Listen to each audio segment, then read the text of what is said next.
حسن، یہ پوری مکمل سورہ اللہ تبارک و تعالیٰ نے ابو لہب کی مذمت میں نازل فرمایا۔ لیکن عزیزان ملت اسلامی، ابو لہب ایک دن مر گیا، مر جانے کے بعد عزیزان ملت اسلامی، بخاری شریف میں یہ حدیث پاک ہے، حضرت عباس رضی اللہ تعالیٰ عنہ جو ابو لہب کے بھائی ہیں، سرکار صلی اللہ علیہ وسلم کے چچا ہیں، انہوں نے ہی خواب میں دیکھا،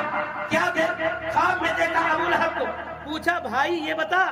کہ تمہارے ساتھ اللہ تبارک و تعالیٰ نے کیا سلوک کیا ہے؟ تم نبی کی دشمنی میں بہت حد تک کے بڑھا ہوا تھا، بہت آگے بڑھ گیا تھا، سرکار کو پاگل کہا کرتا تھا، جس راستے سے سرکار جو ہے گزرا کرتے تھے اس راستے میں تو کانٹے بچھایا کر دیا کرتا تھا، تو نبی کو دیوانہ اور پاگل کہا کرتا تھا، یہ بتا کہ تمہارے ساتھ اللہ نے کیا سلوک کیا؟ ابو لہب کہتا ہے سنو،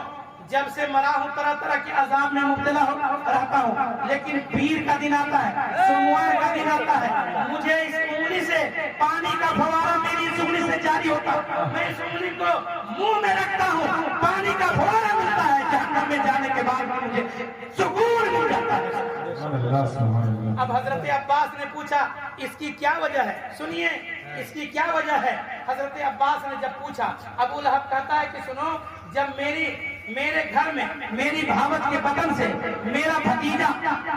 محمد پیدا ہو رہا تھا، میں اس وقت گھر میں موجود نہیں تھا، میری ایک نوکرنی تھی جس کا نام سویبہ تھا، میں کعبے کے طواف میں تھا، کفار مکہ اس وقت بھی کعبے کا طواف کیا کرتے تھے، میں کعبے کے طواف میں مشغول تھا، صبح کا وقت تھا، صبح صادق کا وقت تھا، صبح اٹھ کر کے میں کعبے کا طواف کر رہا تھا، میری نوکرنی بھاگتی ہوئی میرے پاس آئی اور کہنے لگی ابو لہب سنو تم یہاں کعبے کے طواف میں مشغول ہو، ارے تمہارے بھاوت کے بدن سے تمہارا بھائی عبداللہ مرحوم کے گھر میں ایک ایسا بیٹا پیدا ہوا ہے، ایک ایسا لحظے جگر پیدا ہوا ہے جس کی خوبصورتی کے سامنے آسمان کا چاند بھی پھیکا ہے، سورج بھی پھیکا ہے، پوری کائنات میں اس سے زیادہ خوبصورت نہیں، پوری کائنات میں اس سے زیادہ حسین نہیں، پوری کائنات میں اس سے زیادہ